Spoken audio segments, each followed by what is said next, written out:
Hello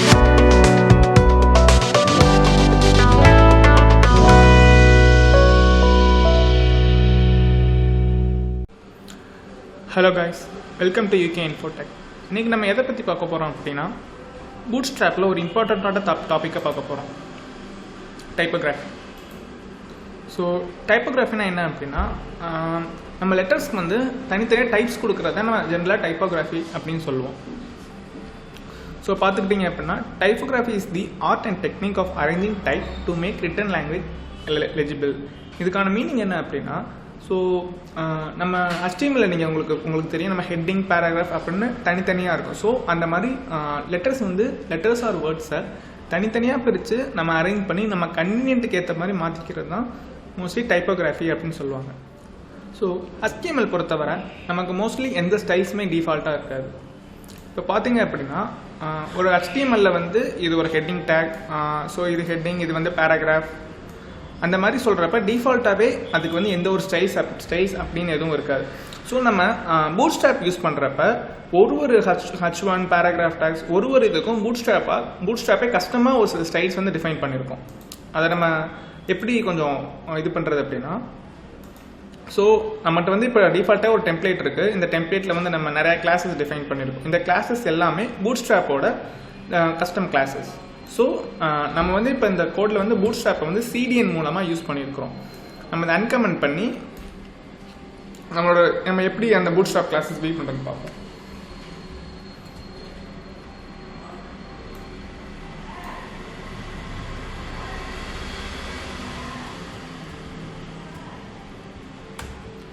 இப்போ பார்த்தீங்கன்னா உங்களுக்கே ஒரு விஷுவலாகவே ஒரு இது புரியுது. என்ன அப்படின்னா, டிஃபால்ட்டாக இருக்கிற HTML ஸ்டைல்ஸும் நம்ம அந்த பூட்ஸ்ட்ராப்பை ஆட் பண்ணுறப்ப அது நமக்கு தர ஸ்டைல்ஸும் நிறையா டிஃப்ரென்ஸ் இருக்குது.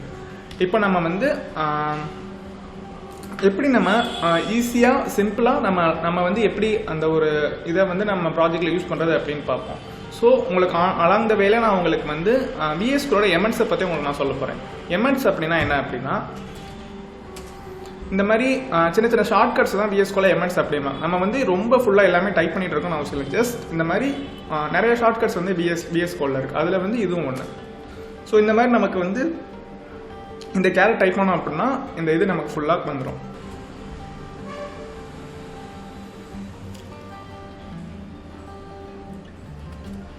நம்ம வந்து இந்த மாதிரி எக்ஸ்க்ளமேஷன் மார்க் டைப் பண்ணோம் அப்படின்னா நமக்கு தேவையான ஒரு பேசிக்கான டெம்ப்ளேட் கிடச்சிடும். ஸோ இந்த டெம்ப்ளேட்லேருந்து நம்ம அடுத்து வந்து நம்ம ஒர்க் பண்ண ஸ்டார்ட் பண்ணலாம். நெக்ஸ்ட் நம்ம பூட்ஸ்ட்ராப் CDN நம்ம கோடில் நம்ம இன்க்ளூட் பண்ண போகிறோம். ஸோ பூட்ஸ்ட்ராப் CDN இன்க்ளூட் பண்ணுறதுக்கு நம்ம மொத்தம் 2 வழி இருக்குது. ஒன்று வந்து ஆன்லைன் CDN, இன்னொன்று வந்து ஆஃப்லைன் CDN. நம்ம ஆஃப்லைன் CDN யூஸ் பண்ணோம் அப்படின்னா அதில் இருக்க ட்ராபேக் என்ன அப்படின்னா, நம்ம ஒரு பெரிய ப்ராஜெக்ட் பண்ணுறப்ப அதோட ஃபைல் சைஸ் வந்து இன்க்ரீஸ் ஆகிட்டே போகும். அதுவே நம்ம ஆன்லைன் CDN யூஸ் பண்ணுறப்ப நம்ம ஃபைல் சைஸை நம்மளால் கன்சிடரபிளாக குறைக்க முடியும். ஸோ நம்ம ஃபர்ஸ்ட் ஆஃப் ஆல் நம்ம பூட்ஸ்ட்ராப் வெப்சைட்டுக்கு போய்க்குவோம்.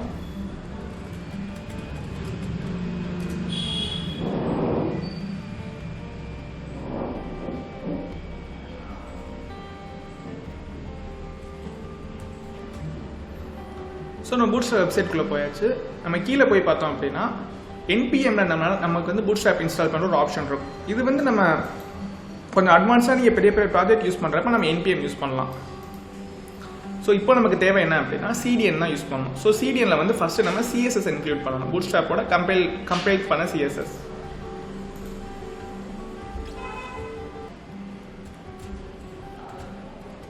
அடுத்து வந்து நம்ம JavaScript இன்க்ளூட் பண்ணணும். இது வந்து டைப்போகிராஃபிக்கு வந்து ரொம்ப அவசியமானது இல்லை, பட் நம்ம யூஸ் பண்ணிக்கிறது நல்லது. இந்த ஸ்கிரிப்ட் வந்து நம்ம மோஸ்ட்லி மாடல்ஸ் அந்த மாதிரி நம்ம இன்ட்ராக்டிவாக நம்ம பூட்ஸ்ட்ராப் யூஸ் பண்ணணும் அப்படிங்கிறப்ப நம்ம வந்து இந்த மாதிரி JavaScript இதில் யூஸ் பண்ணிக்கலாம். ஸோ இப்போ வந்து நம்ம கோடில் வந்து நம்ம பூட்ஸ்ட்ராப் இன்க்ளூட் பண்ணியாச்சு. நம்ம ஃபஸ்ட்டு வந்து எப்படி அதை நம்ம ப்ராக்டிக்கலாக யூஸ் பண்ணுறது அப்படின்னு பார்ப்போம்.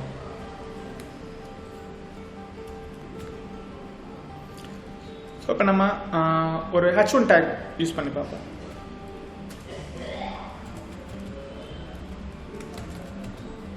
இதை நம்ம சேவ் பண்ணிக்கிட்டு நம்ம போய் வியூ பண்ணோம் அப்படின்னா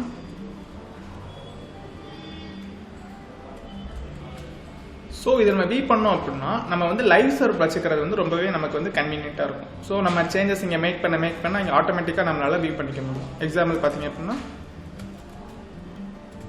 ஸோ ஆட்டோமேட்டிக்காக வந்து அதுவாகவே ஆட்டோமேட்டிக்காக சேஞ்சஸ் மேக் பண்ணால் அதுவாகவே வெப்சைட்டில் வந்து நமக்கு வரும். ஸோ இன்னொரு சின்ன ஷார்ட்கட் வந்து நான் சொல்லித்தரேன். என்ன அப்படின்னா நம்ம தனியாக H1 ரைட் பண்ணி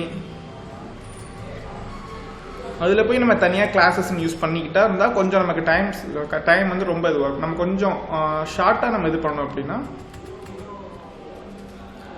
H1 டாட் நமக்கு தேவையான கிளாஸ். இப்போ வந்து நான் அந்த H1 டெக்ஸ்ட்டை வந்து சென்டரில் கொண்டு வரணும் அப்படின்னா அதுக்கு வந்து பூட்ஸ்ட்ராப்பில் டைப்போகிராஃபியில் ஒரு கிளாஸ் இருக்குது. அது என்ன அப்படின்னா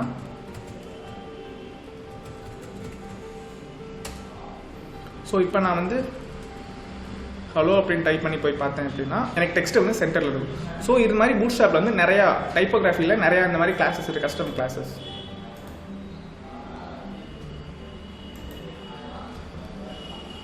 ஸோ நமக்கு பூட்ஸ்ட்ராப்பில் மொத்தம் ஹெட்டிங்லேயே வந்து டிஃபால்ட்டாக நமக்கு HTML இருக்கிற மாதிரி மொத்தம் 6 ஹெட்டிங் இருக்குது.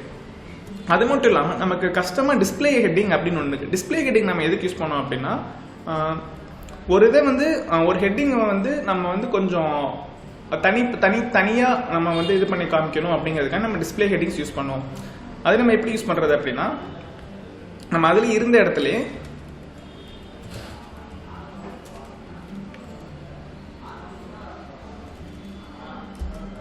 டிஸ்பிளே 1 அப்படின்னு நம்ம யூஸ் பண்ணோம் அப்படின்னா நமக்கு வந்து இதோட ஃபாண்ட் வெயிட் வந்து கொஞ்சம் கம்மியாக இருக்கும். நம்ம அந்த டிஸ்பிளே யூஸ் பண்ணுறோம். இது வந்து நம்ம ஒரு ஸ்டைலிஷாக நம்ம டெக்ஸ்ட் யூஸ் பண்ணணும் அப்படிங்கிறப்ப வந்து நம்ம அந்த டிஸ்பிளே டேக் யூஸ் பண்ணிக்கலாம்.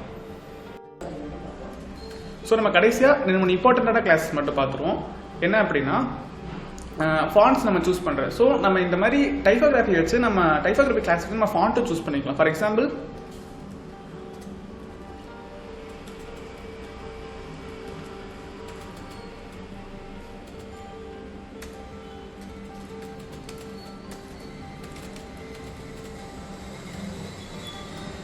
ஸோ நம்ம ப்ரௌசரில் பார்த்தோம் அப்படின்னா அதோட ஃபாண்ட் வந்து சேஞ்ச் ஆகிருக்கும். ஃபாண்ட் வந்து ரொம்ப தின்னாக ஓல்டன் டேஸில் இந்த மாதிரி ஃபாண்ட் வந்து அதிகமாக யூஸ் பண்ணியிருப்பாங்க மோனோஸ்பேஸுக்கு. அடுத்து லாஸ்ட்டாக வந்து நம்ம டெக்ஸ்ட் டெக்கரேஷனே நம்ம பார்த்துருவோம். ஸோ இந்த டைப்போகிராஃபி யூஸ் பண்ணி நம்மளால டெக்ஸ்ட்டே வந்து டெக்கரேட் பண்ண முடியும். For example